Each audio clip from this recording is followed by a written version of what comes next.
I wanted to evaluate everything, so I started with his sensitivity. So here are my mouse settings, pal. Your sensitivity is so fucking high. Oh yeah, I love it, dude. Yeah, Watch this. Watch. 3.35.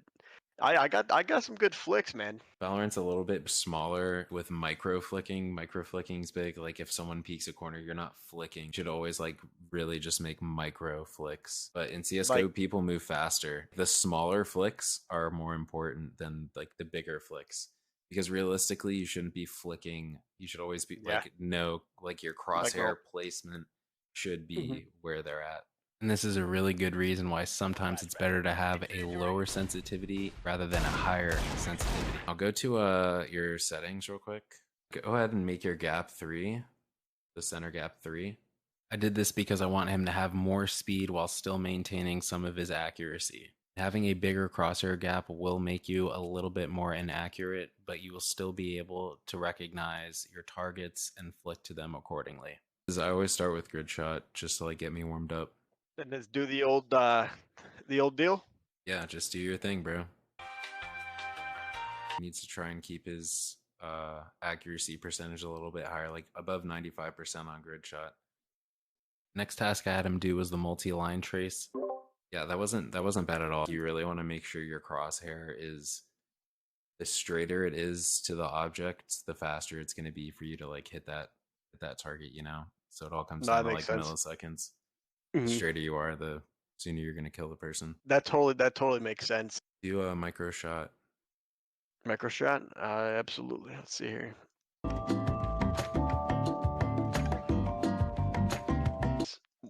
So for that one, Feedback. you were just over flicking a little bit. And remember, you guys always want to underflick rather than overflick. Whenever you overflick and microflick back to your target, it's going to take longer rather than if you underflick and then microflick back to the target. The next thing I'm going to have him do is play some deathmatch. Now I'm going to be looking at his aim, his movement, as well as his crosshair placement. You like that? Yeah, beautiful. Do The your viewers drip like that? cannon. The You like drip that? cannon. You like that, viewers? You can take the kid out of silver, but you can't take the silver out of him. All right, here we go, fellas. Dust 2, you already know. It ain't CSGO if we're not starting off on D2. All right, so I just want you to like peek angles a little slower. Don't just like run around like a goofball. Make this as like competitive as possible.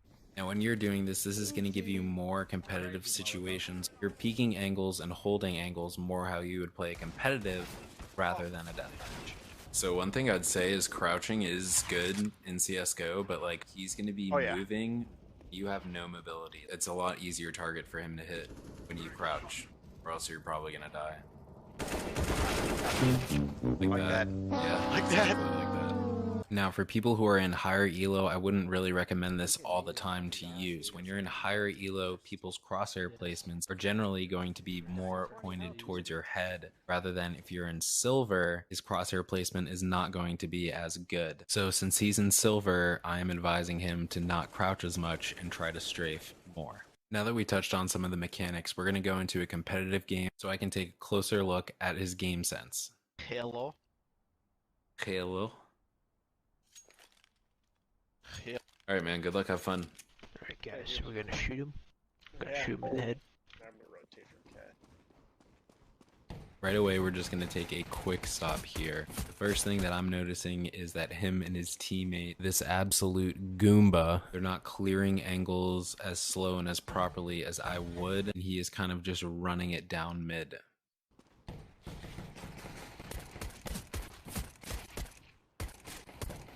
There he is. Oh! See, he's strafed. He He's killed scored. that one. One's up. No, when you strafed with the USPS and you killed that guy, that was good. You didn't crouch, you Thank just strafed, he couldn't shoot you. You know, the last guy was kind of just raw aim. Like that last micro flick, your crosshair was so close to the guy's head on barrels. Next, we're going to look at round 2, and he buys an M4 as well as a molly. Now, I think he uses his molly a little too quick. I usually like to try and hear something first or make contact, but moving on with the rest of the round, he ends up rotating onto a retake. And you can really tell this is silver because that man had a shotgun hopping up there like that. Yeah, there's no way, dude. I'm not that bad. I'm not that bad. I'm not that bad. You like that? You like that? I always try and like check my map because you saw him on the map and your crosshair was like looking back barrels and he was on site. And Yeah, no. I just try and always like take a peek. I don't know if you can set your map to like where you can see the whole map, but that's also really good too. Type in all chat where you at. You're 1 HP. Play with your teammate. You're really weak, and you guys wanna fight him together. Like when he's shooting him, you want to be shooting him at the same time. I think I heard him back say. All right, ready. That's fucked.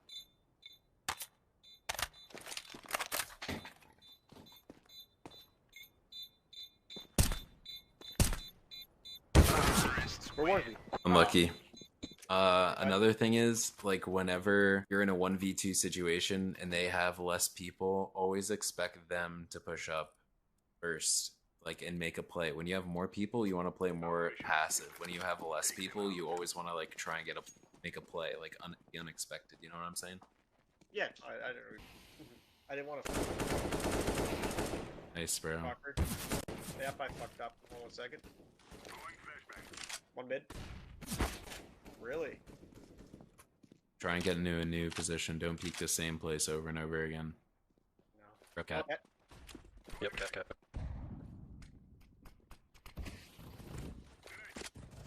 Nice detail. Really? Watch out, he's gonna come mid.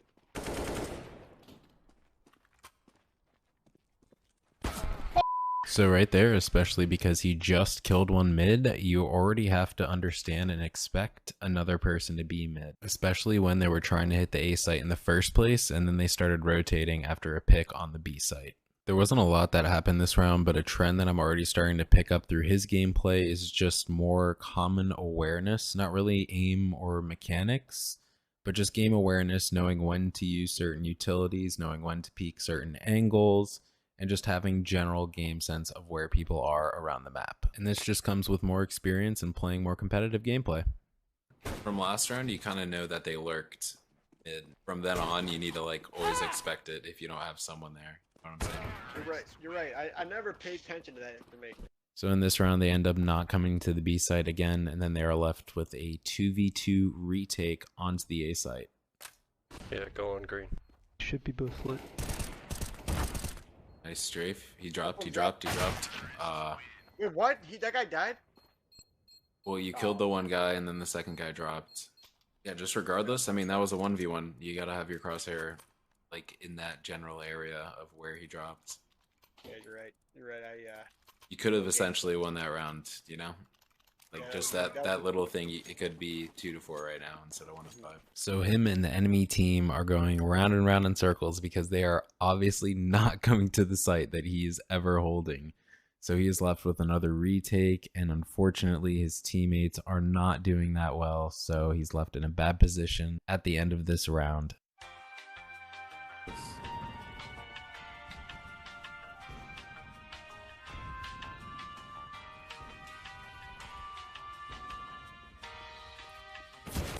God damn it, I didn't even see it. Nothing really major happened in this round, but one thing I will say is wall banging utility or even jiggle peeking angles before you throw utility could have saved him his life. Going into the 7th round here, let's pray to God he is able to hold a site and not retake for once this game.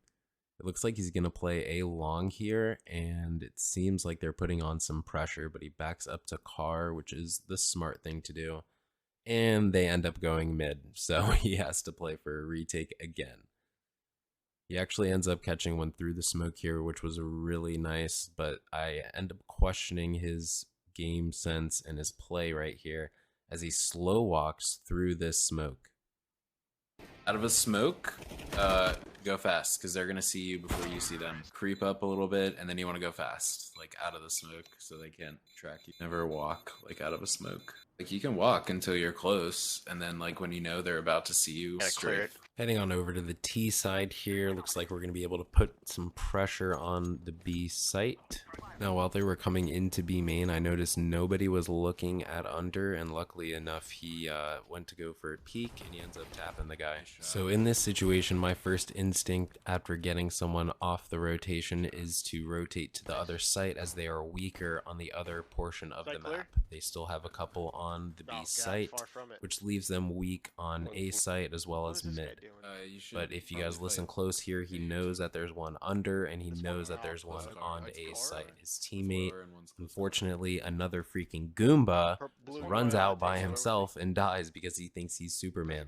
So he hears one under here, and his teammate dies because he doesn't comm that there's one under mid. So his teammate, his silver teammate, runs mid once again and dies by the guy under. And then he just gets absolutely shit. You also could have said that he was lower because we knew he was lower from earlier. And You're right. Walked like, because he definitely like came from lower to kill him. And nice movement, bro. Thanks.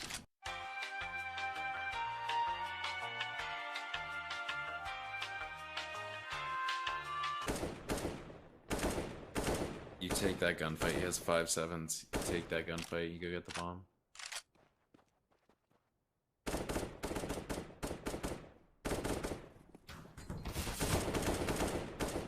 Oh, f***ing way. Have him behind you.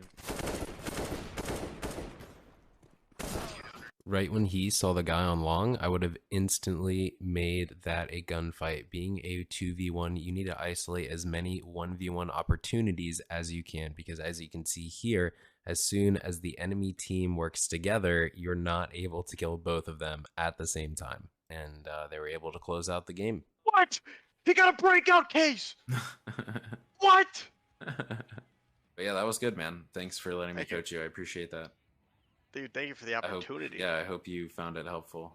I did, and I really do appreciate that. I mean, I appreciate it. It's a pro to a small tier player. You know, I do appreciate it. So that was my first coaching video ever, and I really hope it helped you guys. And if you guys want some coaching, whether it's in Valorant or CSGO, feel free to reach out, and I will make some time to coach you guys. Have a good one. Peace.